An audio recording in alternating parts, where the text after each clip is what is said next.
So we're going to take a look at section 2.1. We'll split it into two parts. Today we're going to talk about how we can convert between radians and degrees.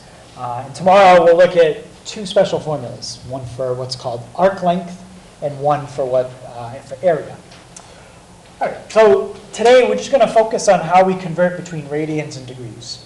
Well, when you measure something in degrees, in math, what are you usually measuring? What kind of things do you measure in degrees? Yeah? Angles. Okay, so we're going to talk about measuring angles. So the very first thing I'm going to do is just define what an angle is. And even a little bit more basic than that, we're just going to define what makes up an angle. Okay? And that's why I'm going to start with a ray. Okay, so a ray is a portion of a line. Okay, it has a starting point called a vertex. And then it continues in one direction forever.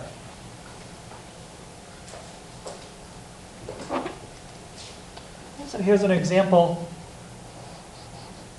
of a ray.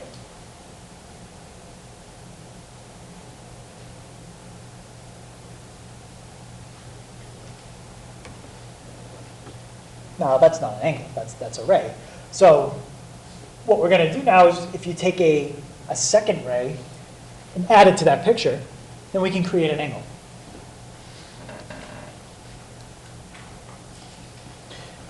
The only criteria is that when you put the two rays together, they have to start at the same point. Okay? They have to have a common vertex. Okay, so here's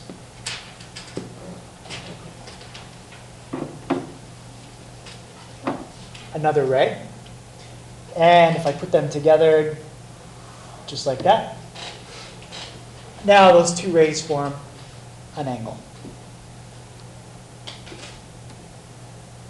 And there's another picture down below. So when you sketch an angle all by itself, that's how you sketch an angle. Okay, two rays with a common vertex. Now, if I did something like this, I just created a triangle. Are these sides rays in a triangle? Josh, no, these are not rays. These are line segments. But we still call this, and that angles.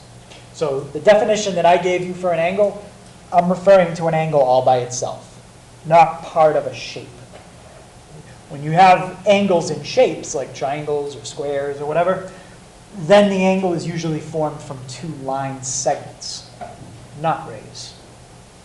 Okay? But that's a little different. So we're just talking about angles all by themselves. Now, when you draw an angle, it has two sides to it. The two sides are called the initial side and the terminal side. And we have to be able to figure out which one is which. In this picture, that's initial, and that's terminal. Does anybody know how I figured that out?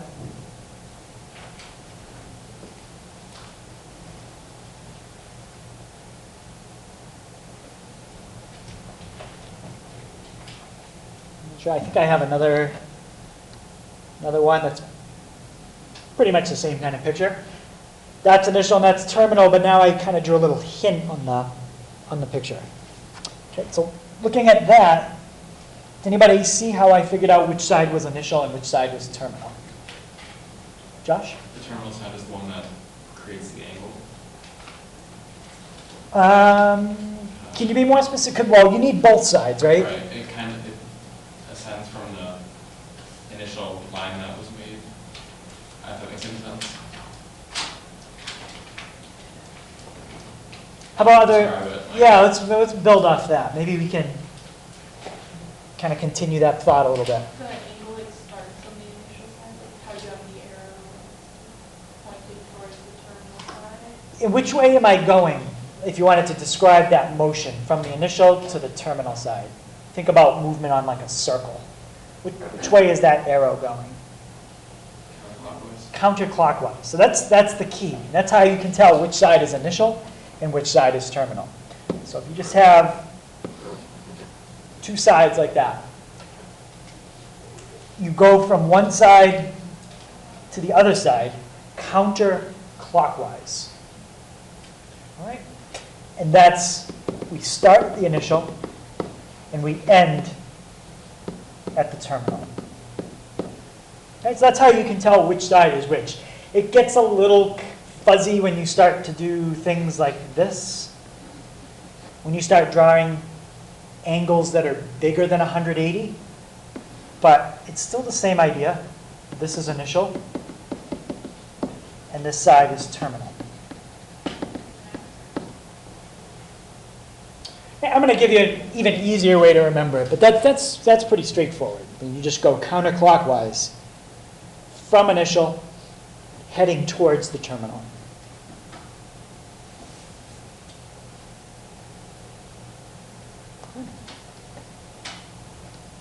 And we went in a counterclockwise direction. Now, when you measure angles, you don't always have to go counterclockwise to go from initial to terminal. That's how you do it. But in general, if you just wanted to measure an angle, like that, that's one direction I can go, counterclockwise. And notice what kind of angle I got. Okay. And if I keep going, that angle just gets bigger, and I can even go past 360 if I want. So if I go in a counterclockwise direction, I get positive angles. What do you think would happen if I rotated the other way? What kind of angles do you think I would get? Heaven? Yeah, I would get negative. So this is always the initial side. Okay, I can't move it. The terminal side, that's the side that I can move around. So right now I went from initial to terminal in a counterclockwise direction. Okay, if I go the other way, now I get a negative angle. If you're talking about this part inside here. Okay? And in this picture, I know that's what I'm talking about because it draws in that red line. Without that red line, you couldn't tell the difference between this picture and that picture. Because you wouldn't know which way I moved this little red circle thing to get to that spot. Okay? But with that red spiral, you can kind of tell. Okay, so positive angles go counterclockwise, negative angles go clockwise. Which angles do you think we like to work with most of the time if we can? Positive, yeah. If we can, we try to keep the angle positive. It's easier to work with positive numbers rather than negative numbers.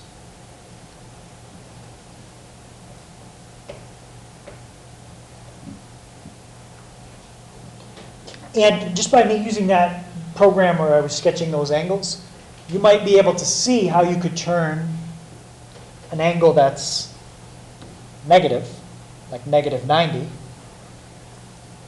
into the exact same angle, but it's the positive version of it. Does anybody see the connection between negative 90 and positive 270? They are the same. Basically, if you take away that red spiral, the picture looks exactly the same. Yeah? Yeah. Okay, and that's a lot of times how we deal with negative angles, turning them into positive. If you've got an angle that's negative, just take that number and add 360 degrees. And it turns positive. And it still has exactly the same terminal and initial side. And there's a name for that we'll talk about later on.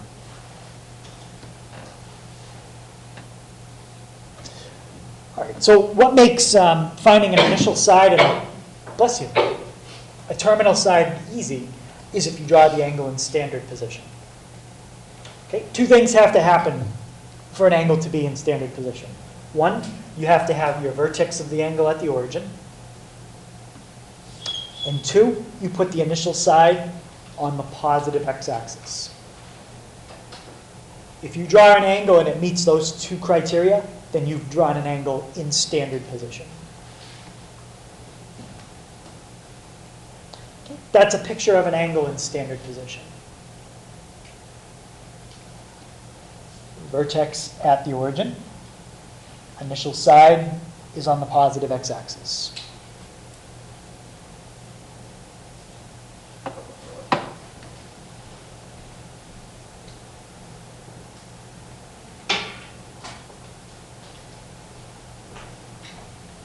So if I took this angle and I did that, is that still in standard position? All right, so what are the two criteria? Where does the vertex have to be? Oh. It has to be at the origin. Is the vertex at the origin there? No. So that's not standard position. Okay, what if I did this? Okay, something like that. Is that standard position? No. Heard some yeses, some nos. Anyone explain to me why they think either yes or no? Yeah. I'd say no, because it's not on the x. Yeah. The vertex is at the origin, but the initial side is not on the positive x-axis. The terminal side is on the y-axis, but I didn't say anything about terminal side.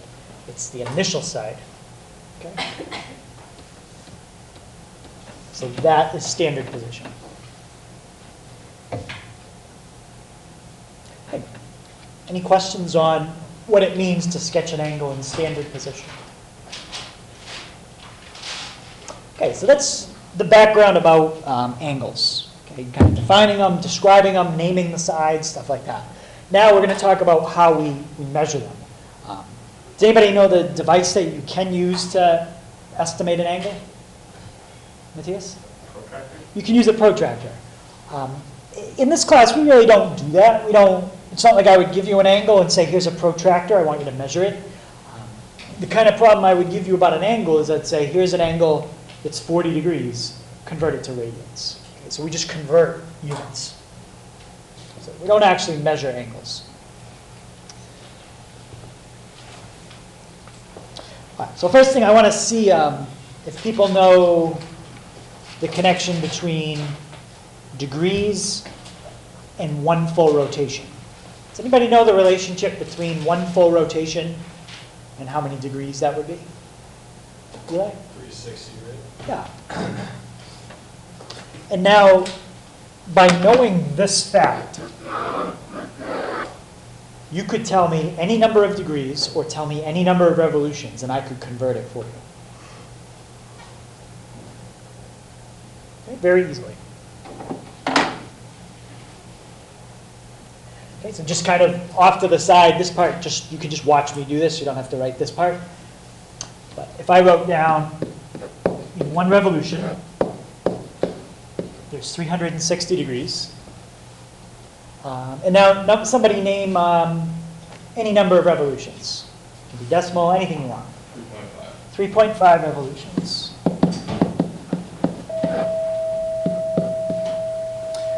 So because I knew this, okay, I already had this knowledge before I even started the problem, I can figure out how many degrees in 3.5 revolutions. All I have to do is cross multiply, okay, and I'll get my answer. But the trick is I had to already know something before I started the problem. I had to know this. Okay, you could do the same thing with converting feet to inches. So somebody said 6.4 feet. How many inches is that? Well, that's easy to find, but I had to know this to start with. I had to already know that in 1 foot there's 12 inches. If I didn't know that, then I can't figure it out. Okay. Same thing here. We need to already know something before we start the problem. So before I can even explain how to convert degrees to radians, you have to know 360 degrees is how many radians. Okay? And then once you know what's in that blue box, then you can figure out anything you want. But that's the question. You have to figure out how many radians in 360 degrees. All right, so the first thing, I'm not even going to answer that question right away. First thing I'm going to do is I'm just going to describe a radian to you visually. Okay, something that you can kind of picture in your head. It's not numeric, it's more geometric. Okay, just it's a visualization. And then we'll get back to trying to answer that question. Okay, so what I've drawn here is a circle. Okay, and inside the circle, I put an angle right at the center of the circle. Okay, that circle, or that angle, has two rays coming out from the center. That ray hits the circumference of the circle right there. And then this other ray hits the circumference right there. Now, between those 2 points where the rays hit the circumference, I drew in that line in red. It's not really a line, kind of this curved thing. Does anybody know what that thing in red is? What do you call it? Yeah. The arc. It's an arc. Yeah, it's part of a circle. It's an arc. Okay, and for now, that's all I've drawn. Any questions on that picture? All right. Now, there's different ways I could have drawn this. I could have had a circle, and I could have drawn the angle very, very small. And that makes the arc very small. Or I could draw the angle bigger, and that would make the arc bigger. But my question is, do you think that the size of this arc is always the same as the radius? What do you think? Does it look like that arc in red will always be exactly the same length as the radius? No. It depends on how big you make the angle. In this case, I would say that arc in red is very short. I would say the radius is much longer. In this picture, what I did try to do is draw it so that arc is exactly the same size as that radius. So in other words, if you took a piece of string and measured that ray that's black, and then took a piece of string and measured that arc in red, they would come out exactly the same. And if they do, that's something special. If the length of the arc in red comes out exactly the same as the radius in black, then you just created a special angle right here. You created an angle that is exactly 1 radian.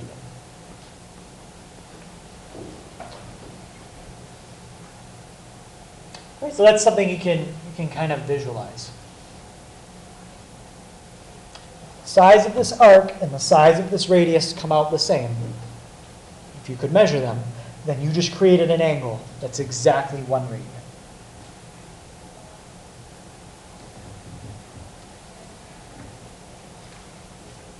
Okay, and the reason I like to kind of show that is because I'm trying to make a connection or show you a connection between this thing in black, which is the radius, and the new thing we're using to measure an angle, which is a radian. They're almost the same word. If you kind of look at them, radius, radian. And a radius and a radian are very much related, and that's what I'm trying to show you in this picture.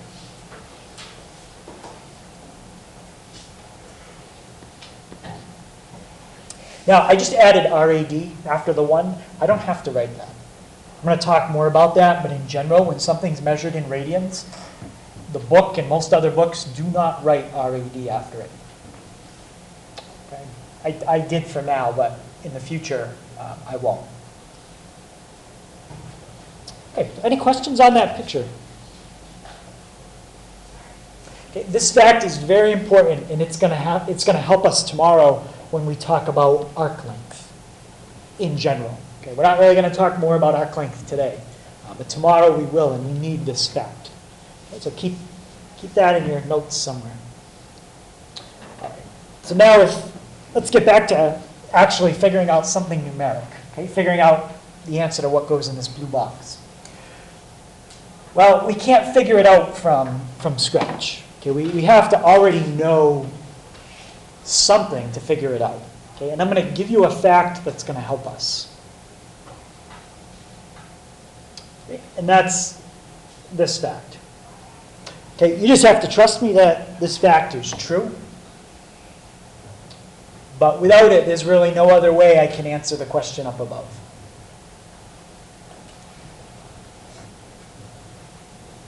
Okay, so I'll read it, and then we'll kind of go through, and we might have to explain what some of the terms in that sentence are.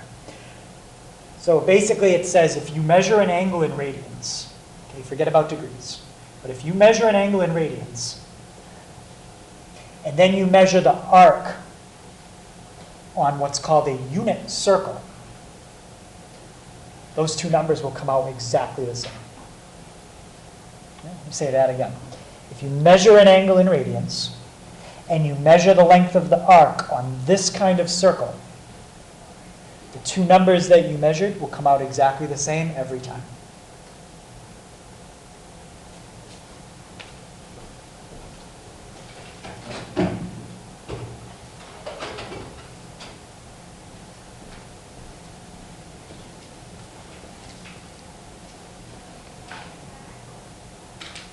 All right, so first thing I just kind of want to look at a little closer in that sentence is the word unit circle, because I'm guessing some people might not be sure what a unit circle is. Okay, a unit circle, it's just a circle, but it has a special radius. Okay, it's a certain number. And it's a number that would be a very easy radius to work with. Does anyone have a guess what the radius might be on a unit circle? Yeah? Yeah, it's 1. And that's all a unit circle is. It's a circle that has a radius of 1. You might say 1 what? 1 foot, 1 inch, 1 mile? Yes, all of those. 1 anything. Okay. A radius of 1 pencil length, whatever you want to use. But it's a radius of 1. Okay, so what I'm going to do on the board is I'm actually going to draw, at least to scale on the smartboard. If you watch it on your computer screen or your phone after, it won't be to scale. But I'm going to draw something to scale on the smartboard that's exactly a unit circle with a radius of 1 foot. Okay. So I'm going to draw a line segment. And I'm going to make it exactly, well, close enough to 1 foot. So that's, at least on my screen, that's 1 foot. Okay, so now I'm going to draw my circle. And that's a circle, that's a unit circle. Has a radius of exactly 1 foot. Questions on that? Okay, now I'm going to sketch an angle inside this circle. Let's sketch something like that. Now, I don't know exactly what that angle is, okay, but I could estimate it. I'll use a protractor just to see roughly what it is.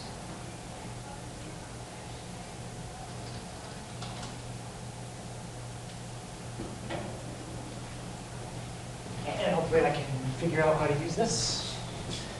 So let's put this probably like that, I'm guessing. Okay, so that angle to me looks like, I'm going to call it maybe 129 degrees. Any question on that? Oh, actually, I think I can I take this and, yeah, about 129 degrees. Right, so I don't know how to convert degrees to radians yet, but I'm going to pretend that I had a protractor that allowed me to measure in radians, so I'm just going to convert that number to radians for you. In fact, I'm not even going to do it. I'm going to let the computer do it. So 129 degrees is 2.25 radians. Okay, from here to here. Now, I want to go back to that statement I just said about a unit circle a second ago. Yeah? How would we find the radians if we don't have the computer program? Oh, I'm going to give you the formula. I'm pretending I had a protractor that measured in radians. I don't on this computer, but you'll be able to do that very easily in about 5 minutes. So now my question is, how long is that?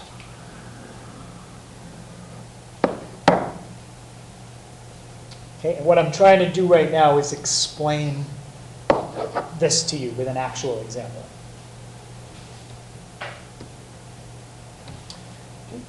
Based on that sentence, anybody think they could tell me what that arc length in red would be?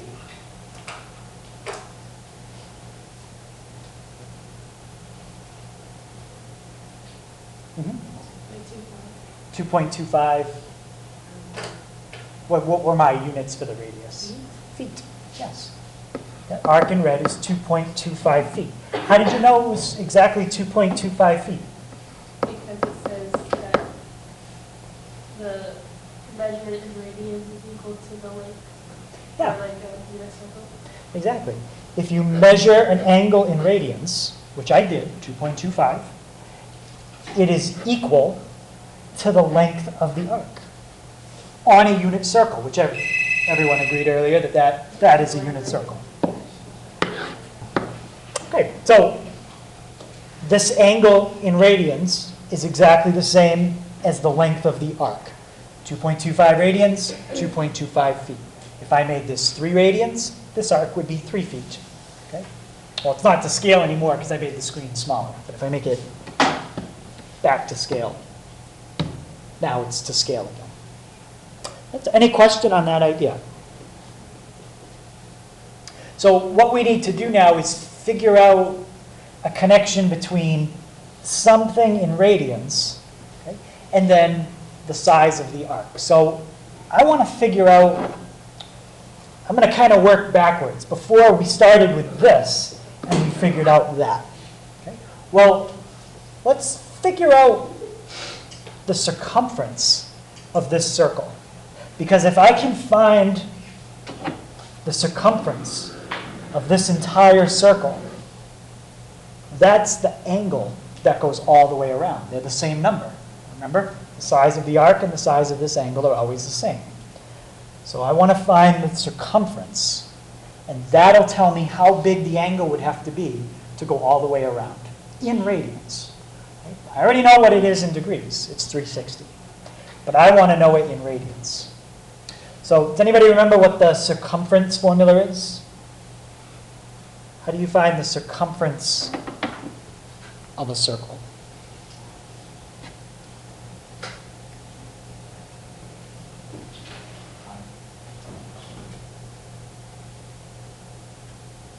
Matthias? Is it pi r squared?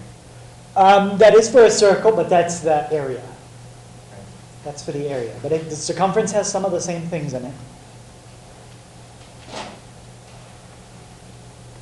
Yeah? 2 pi r. I just had avoided. Yeah, and you had the squared in there, but that's okay.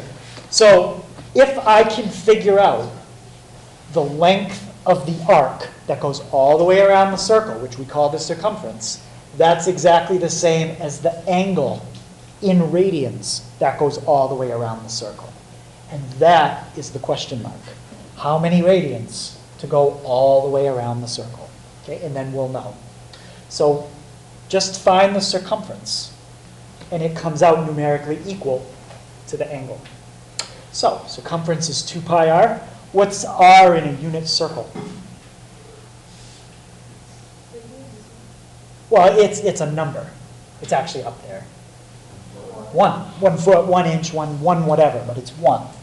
So in a unit circle, the circumference is 2 pi times 1. What's 2 pi times 1? 2 pi. So the circumference of the unit circle is 2 pi.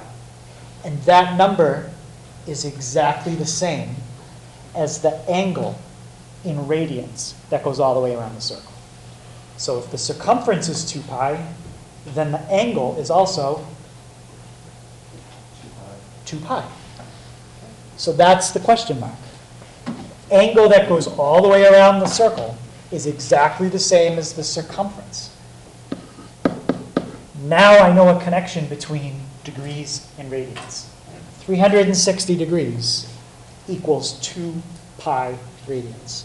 And you might have noticed, I don't know if you did while I was dragging this around, but if I stop at 360, roughly, it's 2 pi radians. Okay, so it shows you right here, 360 is the same as 2 pi.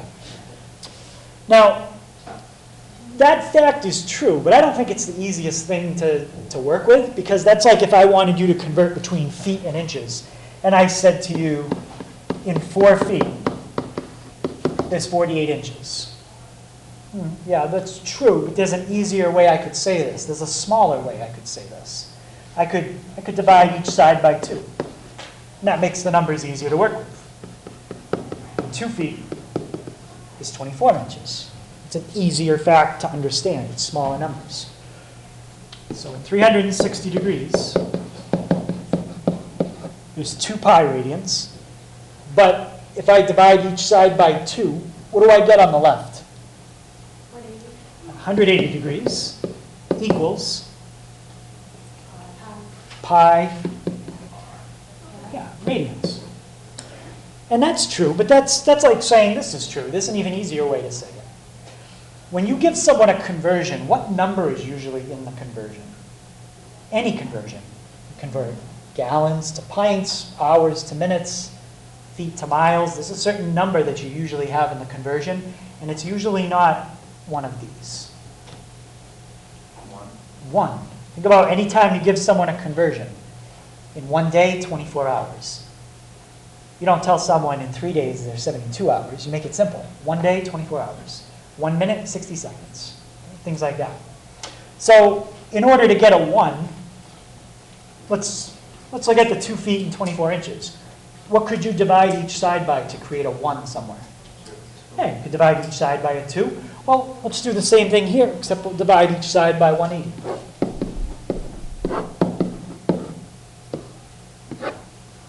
Okay, 180 divided by 180.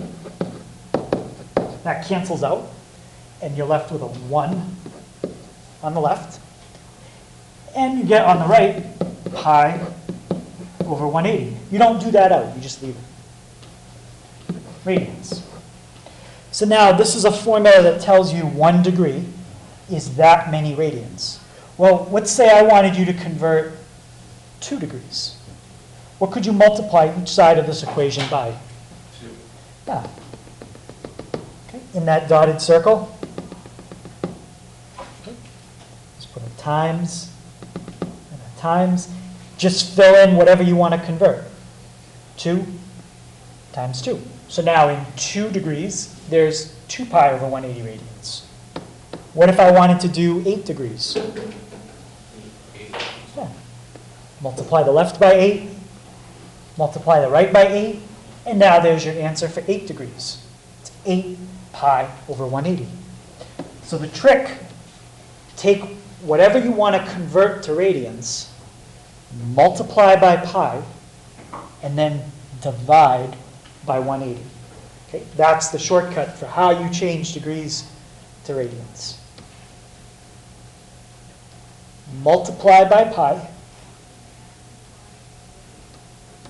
divide by 180.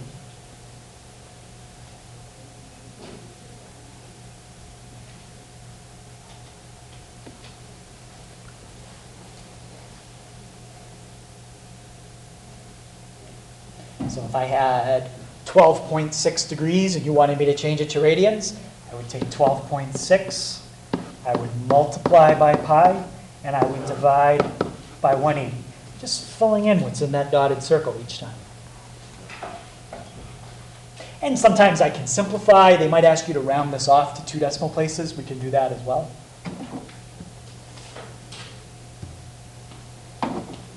Okay, and that gets us from degrees to radians. Well, let's take a look at the same formula again. 180 degrees equals pi radians. Can somebody tell me a different way I could get a 1? besides dividing each side by 180?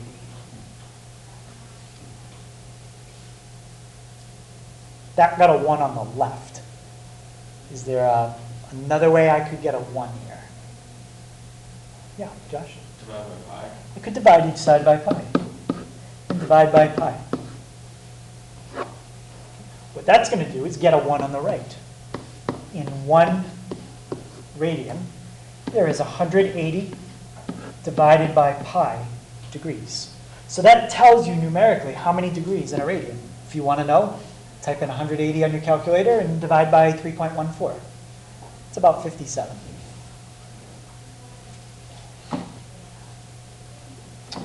Okay, now, what if I wanted to know, instead of 1 radian, what if I wanted to know 2 radians? What could I multiply each side by? 2. 1 times 2 is 2. And then I could do out what's on the other side. 2 times 180 divided by pi. What if I wanted to know for 7 radians? What could I multiply each side by? 7. 1 times 7 is 7 radians equals, and just do that out, 7 times 180 divided by pi. So the shortcut here, it's kind of similar to the last time, but it's flipped. To convert radians to degrees, you multiply your angle, bless you, by 180, and you divide by pi. Those are the 2 steps. Multiply by 180, divide by pi.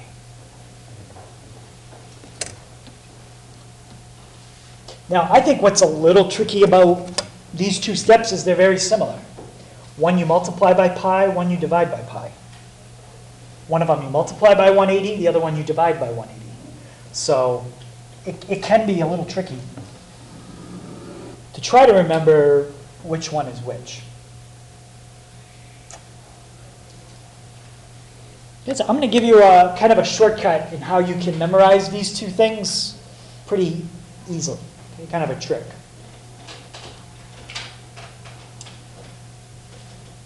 Does everybody have the 2 steps here? Okay, so the trick, all you have to remember is one thing. When I ask you to think of degrees, okay, the number I want you to think of when you think degrees is 180, because 180 has a degree symbol on it. Okay, when I ask you to think of radians, okay, I want you to think of pi. Pi goes with radians. 180 goes with degrees. If you can just remember those 2 things I just said, all of this stuff is going to become automatic. 180 goes with degrees, pi goes with radians. That's all you have to remember.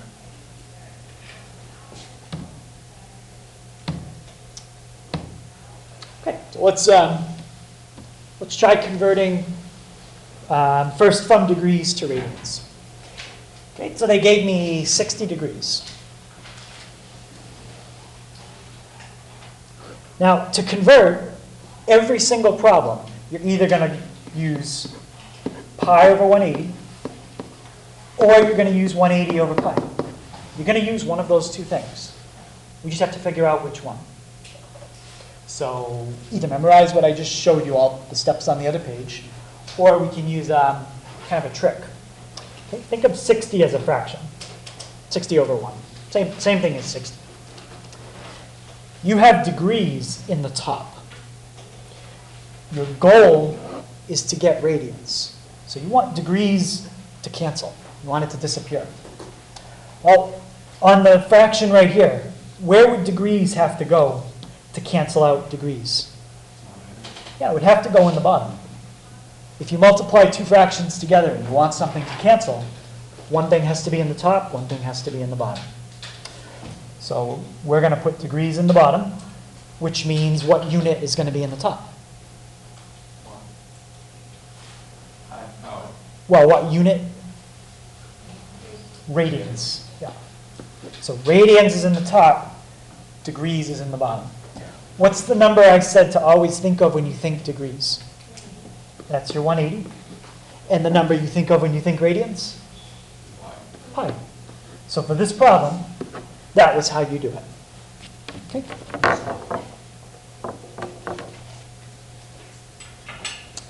All right, and so if you just remember that trick of canceling things out, that'll help. And now you have two choices, either multiply straight across and then reduce it, or reduce it first and then multiply. You got to reduce at some point. Please excuse this interruption. Okay, so this time, let's reduce before we multiply. So Dakota, do you see a number that I can reduce both 60 and 180 by? Yeah, you could do 3. I'm just thinking of an even bigger one. I'm actually thinking of the biggest one you can do. But 3 would work. You just have to do it a couple times. Yeah, you can divide 60 by 60. And what about 180 divided by 60? 3. So I'm left with 1 times pi divided by 1 times 3. And the answer is pi over 3. Now, if you look at my answer, what didn't I write? And I said you don't need to write this. I didn't write RAD. I didn't write radians, and you don't need to.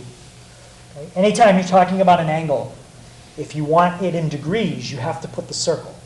But if you want it in radians, don't put anything at all. Okay? And if I bring up that program I was drawing angles in, let me go to 60 degrees, and you will see it says exactly pi over 3. Okay, you might also notice something else. Did anybody notice anything about this number in radians? Like as I move the thing across, did anybody notice what happens sometimes all of a sudden? Yeah, sometimes they write the answer as a decimal, and then sometimes they write the answer as a multiple of pi. Generally in trig, you can write angles that are multiples of 15 with pi. Those are the ones they do with pi a lot. So 15, 30, 45, 60, 75, 90, things like that. But there won't be any confusion on a test whether or not I want it as a fraction or as a decimal, because it'll say in the directions. Okay? If it says round to 2 decimal places, then I want something like that. If it says leave your answer exact, then I'm looking for something like that, 3 pi over 4. Please excuse this interruption. Right, so that's it. So that's the answer, pi over 3 radians. All right, let's try 150. So again, I usually think of that as a fraction. And then Tom, if I want to cancel out degrees, where would it have to go? Where would what have to go? Degrees. Bottom? Yeah, because we have a degree symbol in the top. We want to cancel degrees out, we'll put it in the bottom. And Heaven, what number do you always think of with degrees? 180. Okay. And the number that we always think of, Ben, with radians? Can you use that number? Pi. Yeah. Okay. Notice this time I'm not writing RAD because we just got to get used to not seeing that. Okay. Degrees cancels. And does anybody see what number goes into 150 and 180? 2 does, 5 does, but we're thinking big. Yeah. Yeah, 30. How many times does that go into 150? 5. And into 180? 6. So can anybody tell me the final answer that I'm left with here? Exactly. 150 degrees is 5 pi over 6 radians. Okay. Questions on that one? Okay, all right, we'll do one more with a negative. Negative doesn't change anything. If an angle is negative when you start, it's going to be negative when you finish. Changing between degrees and radians doesn't change positive to negative. Okay, so take a second and see if you can figure out what that is in radians. Okay, so here you multiply by pi, divide by 180 degrees, and you can reduce 45 by 45 And you can also reduce 180 by 45. And so you're left with negative pi over 4. Okay, so up until now, all the angles that I picked were angles that were multiples of 15. That's 15 times 10, 15 times 3, and so on. Now I'm going to do an angle. I'm not going to do that one. I'm going to do 107. Okay. Generally, when you get an angle that's not a multiple of 15, the directions are going to say round to 2 decimal places. Okay, so we still do the same thing. Multiply by pi, divide by 180. The only thing I want to make sure people remember is when you type this in, use your pi button. Don't use 3.14. I'll show you another example later why. But it just messes up the accuracy. Okay, so you got 107 times pi, and then divide by 180. So that's 1.87. And what units am I using? Radians. So I don't need to put any label on it. So 107 degrees is about 1.87 radians. Okay, so any questions on converting degrees to radians, either exact or as a decimal? All right, so we'll finish up with changing the other way. Right? Same idea, you're going to flip your fraction. Okay, let's get used to not seeing RAD. Okay, pretend that RAD is written there. You just have to pretend. Okay, it's in the top. So where would RAD go in the fraction next to it?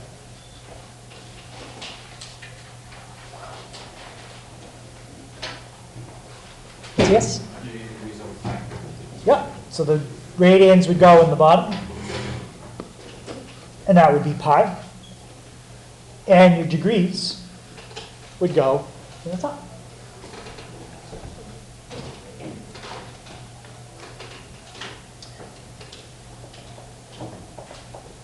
Right. Now, when I multiply this out, radians is invisible, that cancels. It's invisible, that cancels. What else cancels here? The pi's, yeah. And I'm left with 180 divided by 6. So how much is 180 divided by 6? 30. So pi over 6 radians is exactly 30 degrees. And I got to put the little circle on it because it's degrees.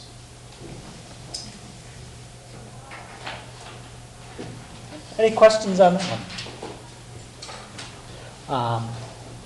They're pretty much all the same. Let's just do one where we have to round off. Let's do this one. Round to 2 decimal places.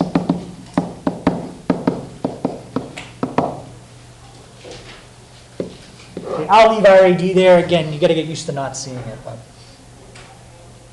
Okay, so Catherine, where would radians go here? Yeah, because you want to cancel it out. And that means what would be in the top? Someone just said it. What unit? 180 degrees. Yeah, put the degrees in the top. And pi goes with radians. Okay, so I'm going to do this using the pi button, and then I'll do it with 3.14 and show you what happens.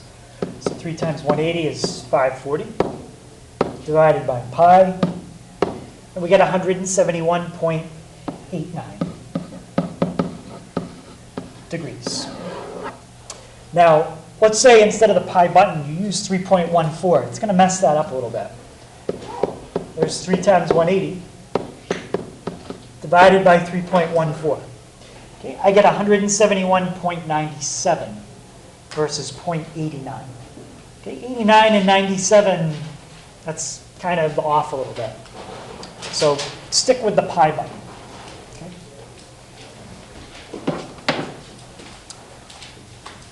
Any questions on that? So that's converting between radians and degrees. It's a homework tonight, page 99 in the book. It's 36 through 68, just the evens. Okay, just evens.